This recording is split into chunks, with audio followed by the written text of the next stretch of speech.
କିଛି ନୂଆ ଶିଖିବା, କିଛି ନୂଆ ଜାଣିବା, କିନ୍ତୁ ବୁଝିବା, ପଢିବା ଏବଂ ପ୍ରୟୋଗ କରିବା, ସେଇଟା ହେଉଛି ଓଡ଼ିଆ ପାଠଶାଳାର ପ୍ରଚେଷ୍ଟା। ଆପଣମାନଙ୍କୁ ସମସ୍ତଙ୍କୁ ସ୍ୱାଗତ। ଓଡ଼ିଆ ପାଠଶାଳାକୁ ଚାଲନ୍ତୁ କଣ୍ଟିନ୍ୟୁ କରିବା। ରାଜ୍ୟ ଶାସନ। ପ୍ରଥମ ନରସିଂହ ଦେବ ଜଣେ ସୁଶାସକ। କଳା ସ୍ଥାପତ୍ୟ ପ୍ରତି ଗଭୀର ଆଗ୍ରହ ଥିଲା। ସାହିତ୍ୟକୁ ସେ ଭଲ ପାଉଥିଲେ। ସଂସ୍କୃତ ସାହିତ୍ୟରେ ତାଙ୍କର ଅଗାଧ ପାଣ୍ଡିତ୍ୟ ରହିଥିଲା। ବିଦ୍ୟାଧର ତାଙ୍କ ରାଜ୍ୟସଭାର ବିଶିଷ୍ଟ କବି ଥିଲେ। ସେ କଣ କରିଥିଲେ? ବିଦ୍ୟାଧର ଏକାବଳୀ ନାମକ ଏକ ପ୍ରସିଦ୍ଧ ଅଳଙ୍କାର ଶାସ୍ତ୍ର ରଚନା କରିଥିଲେ। ତା ସହିତ ପ୍ରସିଦ୍ଧ ଗ୍ରନ୍ଥ, ସେ ଗ୍ରନ୍ଥର ନାଁଟି ହେଉଛି ସାହିତ୍ୟ ଦର୍ପଣର ରଚୟିତା ଥିଲେ ବିଶ୍ୱନାଥ କବିରାଜ।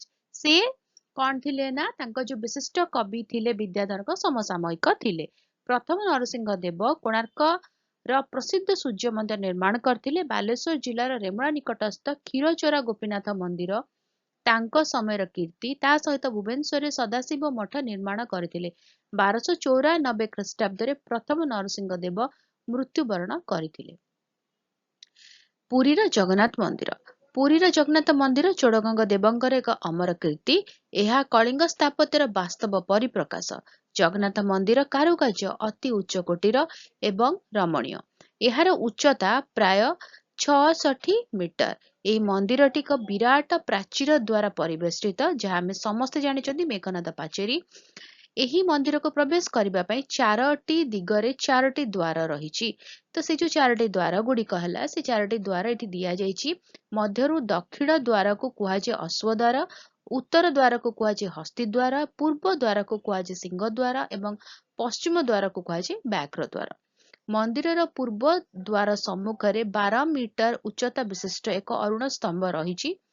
ଜଗନ୍ନାଥ ମନ୍ଦିର ମଧ୍ୟରେ ବଳଭଦ୍ର, ସୁଭଦ୍ରା ଏବଂ ଜଗନ୍ନାଥଙ୍କର ମୂର୍ତ୍ତି ଶୋଭା ପାଉଅଛି।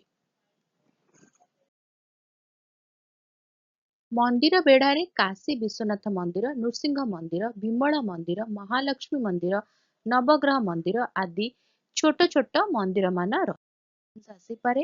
ତ ମୁଁ ସେଥିପାଇଁ ୟାକୁ ଅଣ୍ଡରଲାଇନ କରିଦଉଛି। ମୁକ୍ତି ମଣ୍ଡପ ଏବଂ ଆନନ୍ଦ ବଜାର ପୁରୀ ଜଗନ୍ନାଥ ମନ୍ଦିରର ଦୁଇଟି ଆକର୍ଷଣୀୟ ସ୍ଥାନ। ପୁରୀକୁ ଶ୍ରୀକ୍ଷେତ୍ର ଏବଂ ଶଙ୍ଖକ୍ଷେତ୍ର ନାମରେ ନାମିତ କରାଯାଇଅଛି। ଜଗନ୍ନାଥ ମନ୍ଦିର ରଥଯାତ୍ରା ପାଇଁ ବିଶ୍ୱ ବିଖ୍ୟାତ। କୋଣାର୍କର ସୂର୍ଯ୍ୟ ମନ୍ଦିର।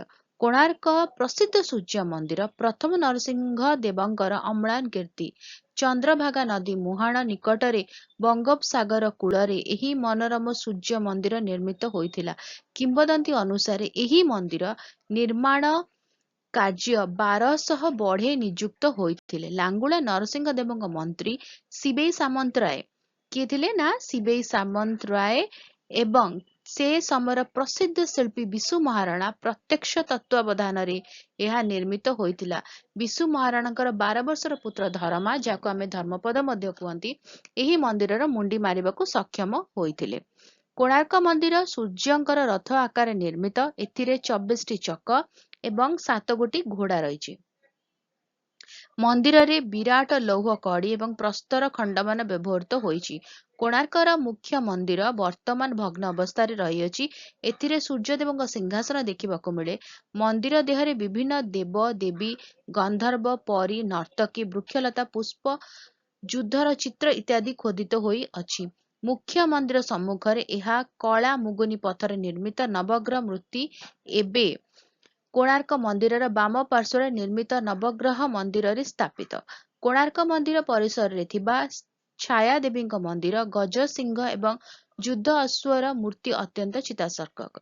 କୋଣାର୍କ ମନ୍ଦିରର ସୌନ୍ଦର୍ଯ୍ୟ ଏବେ ମଧ୍ୟ ଦେଶ ବିଦେଶର ବହୁ ପର୍ଯ୍ୟଟକଙ୍କୁ ବିମୋହିତ କରିଥାଏ। ତ ଆମେ ଯେତେବେଳେ ଯାଇଥିବା, ପ୍ରାୟତଃ ସମସ୍ତେ ଯାଇଛନ୍ତି କୋଣାର୍କ ମନ୍ଦିର, ଯେତେବେଳେ ଯାଇଥିବେ ସମସ୍ତେ ଏଇ ସବୁ ଜିନିଷ ଗୁଡିକୁ ଦେଖିଥିବେ।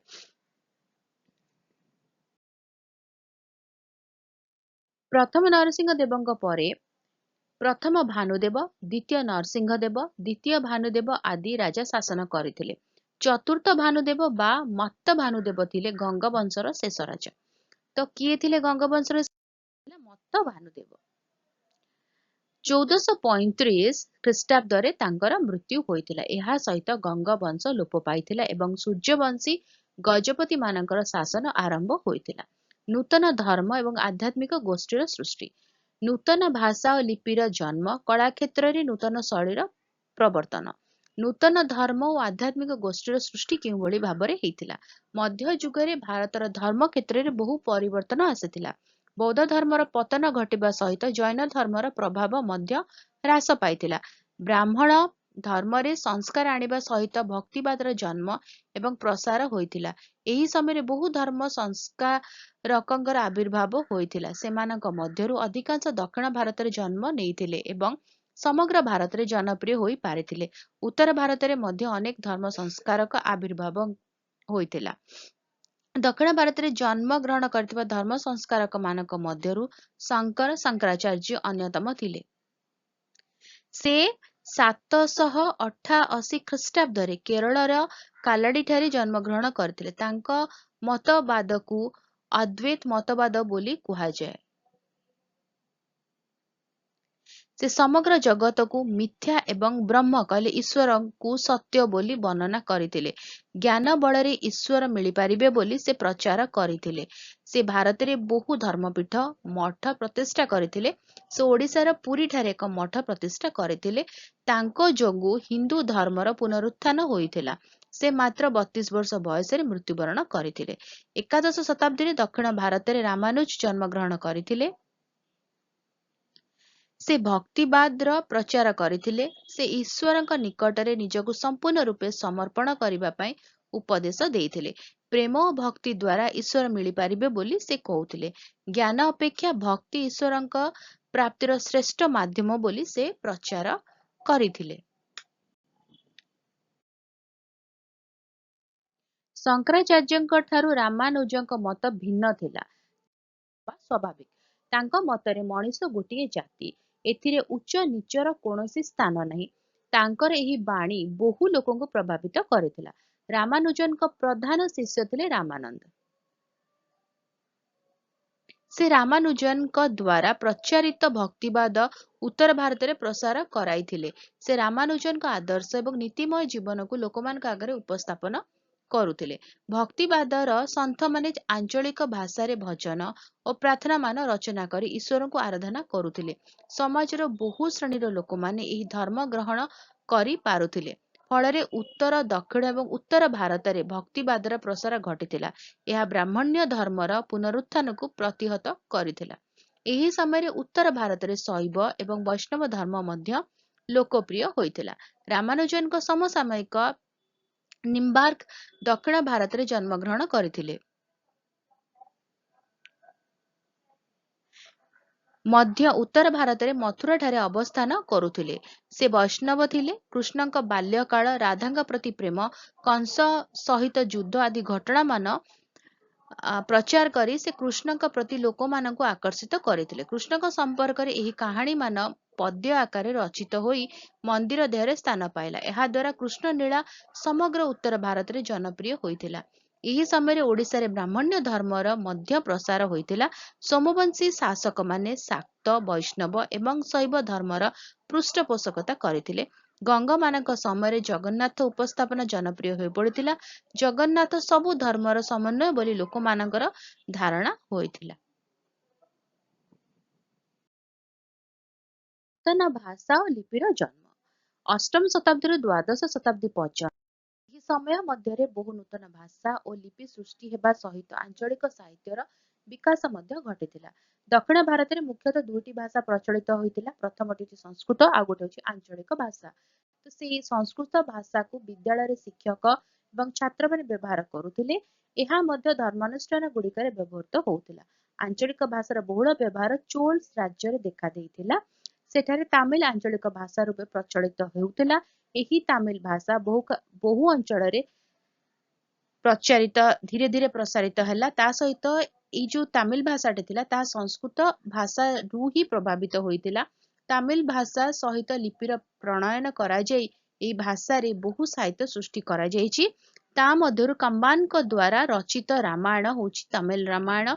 ପରେ ପରେ କଣ ହେଇଥିଲା, ପରେ ପରେ ସେଇ ରାମାୟଣକୁ ମାନେ ଯୋଉଟା ତାମିଲ ରାମାୟଣ ହେଲା, ପରେ ବିଭିନ୍ନ ଭାଷାରେ ମଧ୍ୟ ରାମାୟଣ ଲେଖାଗଲା। ଯେଉଁଭଳି ଭାବରେ ସେଇ ସମୟରେ ଆନ୍ଧ୍ରରେ ତେଲୁଗୁ ଭାଷା ଓ ଲିପି ପ୍ରଚଳିତ ଥିଲା। ତେଲୁଗୁ ଭାଷାରେ ରାମାୟଣ, ମହାଭାରତ ରଚିତ ହୋଇଥିଲା। ନାନାଇଙ୍କ ଦ୍ୱାରା ରଚିତ ମହାଭାରତ ତେଲୁଗୁ ସାହିତ୍ୟର ଏକ ଅମ୍ଳାନ ସୃଷ୍ଟି। ପରବର୍ତ୍ତୀ ସମୟରେ ତାକୁ ଟିକାନା ନାମକ ଜଣେ କବି ଆନ୍ଧ୍ରରେ ଲୋକପ୍ରିୟ କରାଇଥିଲେ। ମୈଶୂରରେ ଏହି ସମୟରେ କନ୍ନଡ଼ ଭାଷା ସୃଷ୍ଟି ହୋଇଥିଲା। ଲିଙ୍ଗାୟତ ଗୋଷ୍ଠୀର କେତେକ ଗ୍ରନ୍ଥ ସଂସ୍କୃତ ଭାଷା ପରିବର୍ତ୍ତେ କନ୍ନଡ଼ ଭାଷା ବ୍ୟବହାର କରି ରଚନା କରିଥିଲେ। ପମ୍ପା, ପୋନା ଓ ରାଜା କନ୍ନଡଙ୍କ ସାହିତ୍ୟିକ ବିଖ୍ୟାତ ସ୍ରଷ୍ଟା ଥିଲେ। ଏହି ସମୟରେ ଉତ୍ତର ଭାରତରେ ବହୁ ଆଞ୍ଚଳିକ ଭାଷା ଓ ଲିପି ଜନ୍ମ ହୋଇଥିଲା। ସାଧାରଣ ଲୋକମାନେ ବ୍ୟବହାର କରୁଥିବା ଅପଭ୍ରଂଶ ଭାଷାରୁ ଏ ସବୁର ଉତ୍ପତ୍ତି ହୋଇଥିଲା। ପଶ୍ଚିମ ଭାରତରେ ମରାଠୀ ଏବଂ ଗୁଜରାଟୀ ଭାଷା ଲୋକମାନଙ୍କର କଥିତ ଭାଷା ରୂପେ ବ୍ୟବହୃତ ହେଉଥିଲା। ଓଡ଼ିଶାରେ ଓଡ଼ିଆ ଭାଷା ଏହି ସମୟରେ ସୃଷ୍ଟି ହୋଇଥିଲା। ଚର୍ଯା ଗୀତିକା ଏହି ସମୟର ସୃଷ୍ଟି।